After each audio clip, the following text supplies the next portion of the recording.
ধনু রাশির ব্যক্তি ফেব্রুয়ারি মাসে প্রধানত 4টি গ্রহ রাশি পরিবর্তন করছে। 6 ফেব্রুয়ারি মঙ্গল গ্রহ মকর রাশিতে প্রবেশ করছে। 12ই ফেব্রুয়ারি শুক্র গ্রহ মকর রাশিতে প্রবেশ করছে।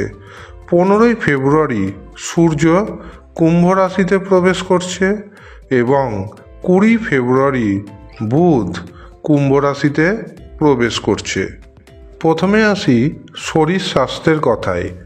রাশির অধিপতি দেবগুরু বৃহস্পতি পঞ্চম ভাবে অবস্থান করছে। শরীর স্বাস্থ্য যথেষ্ট ভালো দেখতে পাচ্ছি। ছোটোখাটো সমস্যা থাকবে, তবে বড় ধরনের কোনো সমস্যা দেখতে পাচ্ছি না। ছোটোখাটো পেটের সমস্যা থাকবে, চোখের সমস্যা থাকবে, ইএনটির সমস্যা থাকবে, জয়েন্ট পেন, ব্যাক পেনের মতো ঘটনা কিন্তু দেখতে পাচ্ছি। যারা দীর্ঘদিন ধরে ক্রনিক রোগে ভুগছেন তারা অবশ্যই কিছুটা হলেও সাবধান থাকুন। পঞ্চম ভাব নির্দেশ করে বিদ্যাকে। পঞ্চমপতি মঙ্গল গ্রহ অবস্থান করবে 6 ফেব্রুয়ারি পর্যন্ত রাশিতে, এরপর প্রবেশ করবে দ্বিতীয়ভাবে। কাজেই 6 ফেব্রুয়ারি পর্যন্ত বিদ্যার্থীদের জন্য সময়টি খুব একটা শুভ নয়।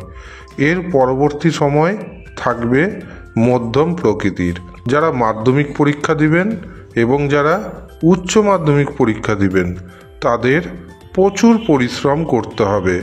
প্রচুর পরিশ্রম যদি না করেন তবে আশানুরূপ ফল প্রাপ্তি ঘটবে না।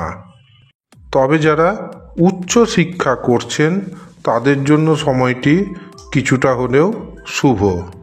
এই পঞ্চম ভাব নির্দেশ করে প্রেমকে। পঞ্চমপতি মঙ্গল রাশিতে অবস্থান করছে এবং দ্বিতীয়ভাবে অবস্থান করছে। কাজেই প্রেমিক প্রেমিকাদের সাবধান থাকতে হবে, কারণ প্রেম সম্পর্কে তৃতীয় পক্ষের প্রবেশ ঘটতে পারে, যা আপনার প্রেম জীবনকে কিছুটা হলেও নষ্ট করে দেওয়ার সম্ভাবনা রয়েছে। পরস্পরের উপর বিশ্বাস রাখুন আর ছোট ছোট কারণ বড় ইস্যু করবেন না। যদি করেন আপনাদের প্রেম জীবন এমনকি দাম্পত্য জীবন কিছুটা হলেও ক্ষতিগ্রস্ত হবে। সপ্তম ভাব নির্দেশ করে ব্যবসাকে। সপ্তমপতি বুধ গ্রহ 20 ফেব্রুয়ারি পর্যন্ত ধনভাবে অবস্থান করে ধনের বৃদ্ধি ঘটাবে, এমনকি বহু পথে অর্থ উপার্জন করার সুযোগ পাবেন। ব্যবসা ক্ষেত্রে জীবনসাথীর সহযোগিতা পাবেন। এরপরে দেখবেন বিশেষত 20 ফেব্রুয়ারি পরবর্তী সময়ে ব্যবসাতে নতুন নতুন যোগাযোগ আসছে, যার কারণে আপনার অর্থনৈতিক উপার্জন অনেকটাই বৃদ্ধি পাবে। ধনভাবে এবং যোগাযোগভাবে বুধের পাশাপাশি রবিও থাকবে, যার কারণে বুধাদিত্য রাজযোগ তৈরি করবে। ব্যবসা ক্ষেত্র থেকে প্রচুর ধন আসার পূর্ণ সম্ভাবনা দেখতে পাচ্ছি।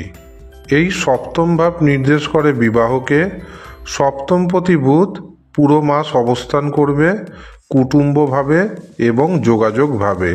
কাজেই বিবাহের যোগাযোগ আসবে। আপনার পরিবারে নতুন কোনো না কোনো সদস্য আসতে চলেছে। যারা মনে করবেন বিবাহ করব তারা এই মাসে পাত্রপাত্রী দেখাশোনা করুন। পছন্দসই পাত্রপাত্রীর সন্ধান পাবেন, তবে কিছু ক্ষেত্রে আপনাকে কম্প্রোমাইজ করতে হবে। আপনি যদি কম্প্রোমাইজ করতে পারেন তবে আপনার বিবাহের দিনক্ষণ ঠিক হবে, এমনকি বিবাহ কার্য সুসম্পন্ন হয়ে যাবে। এছাড়াও যারা প্রেম করছেন, প্রেমকে বিবাহে পরিণতি দিতে চাইছেন, তাদের জন্য এই মাসটি খুবই শুভ। শুধু তাই নয়, যাদের প্রথম বিবাহ ভেঙে গেছে, দ্বিতীয় বিবাহের চিন্তাভাবনা করছেন, তাদের জন্য মাসটি যথেষ্ট শুভ হতে চলেছে। যারা মনে করছেন ফেব্রুয়ারি মাসে সন্তান নেবেন তাদের জন্য সময়টি খুবই শুভ, কারণ পঞ্চম ভাবে রয়েছে দেবগুরু বৃহস্পতি। দেবগুরু বৃহস্পতি সন্তান ভাবের থেকে সন্তান উৎপাদনে সহায়তা করবে। এছাড়াও যারা সন্তানের কারণে মানসিক দুশ্চিন্তায় রয়েছেন তাদের মানসিক দুশ্চিন্তা কিন্তু অনেকটাই কমবে। 12ই ফেব্রুয়ারি পর্যন্ত শুক্র থাকবে রাশিতে, এরপর প্রবেশ করবে দ্বিতীয়ভাবে। কাজেই আপনার জীবনে কিন্তু নতুন প্রেম আসতে চলেছে, পুরনো সম্পর্ক ফিরতে চলেছে, আর এই সমস্ত ঘটনা ঘটার পূর্ণ সম্ভাবনা দেখতে পাচ্ছি 12ই ফেব্রুয়ারির আগেই। পরাক্রমভাবে অবস্থান করছে শনি, কাজেই এই মাসে আপনি যদি কোনো সাহসিকতাপূর্ণ সিদ্ধান্ত নেন তবে সেই কাজে কিন্তু আপনি সফলতা পাবেন। বড় ভাইয়ের কাছ থেকে আপনাকে সাবধান থাকতে হবে, কোনো না কোনো কারণবশত আপনি প্রতারিত হতে চলেছেন। এই মাসে আপনার সাথে এমন কিছু পরিবর্তন ঘটবে, ঘটনা ঘটবে, যার কারণে আপনি পুরোপুরি পরিবর্তন হয়ে যেতে পারেন। যাদেরকে এতদিন আপনি ঠিকঠাক মতো চিনেননি তারা কিন্তু আপনার সামনে আসবে এবং আপনি তাদের মুখোশ খুলে দিতে সক্ষম হবেন। যারা দীর্ঘদিন ধরে চাকরি পরীক্ষার জন্য প্রস্তুতি নিচ্ছেন তাদের জন্য এই মাসটি দেখতে পাচ্ছি মধ্যম প্রকৃতির।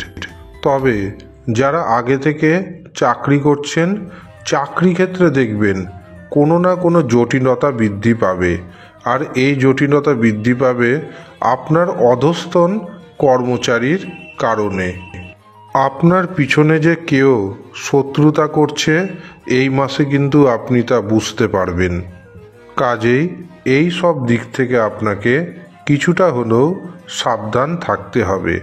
এছাড়াও ছোটোখাটো দুর্ঘটনার যোগ দেখতে পাচ্ছি, বড় ধরনের কোনো দুর্ঘটনার সম্ভাবনা নেই। তবে আপনার ব্যক্তিগত জন্মছকে নবগ্রহের অবস্থান কেমন রয়েছে তার উপরেও নির্ভর করছে আপনার সাথে এই সমস্ত ঘটনা ঘটবে না ঘটবে না। এছাড়াও কোন গ্রহের দশা, মহাদশা, অন্তর্দশা চলছে সেটি দেখারও প্রয়োজনীয়তা রয়েছে। এই মাসে আপনার লটারি প্রাপ্তির সম্ভাবনা রয়েছে, 70% কিন্তু লটারি প্রাপ্তির সম্ভাবনা রয়েছে। এবার আসি প্রতিকার ও প্রতিবিধানের কথায়। আপনি প্রত্যেক মঙ্গলবার দিন এবং প্রত্যেক শনিবার দিন হনুমান চালিসা পাঠ করুন, হনুমানজির চরণে মেটে সিঁদুর নিবেদন করুন। এর পাশাপাশি আপনি প্রত্যেক দিন গণেশ মন্ত্র জপ করুন, ওম গাং গণপতয়ে নমঃ।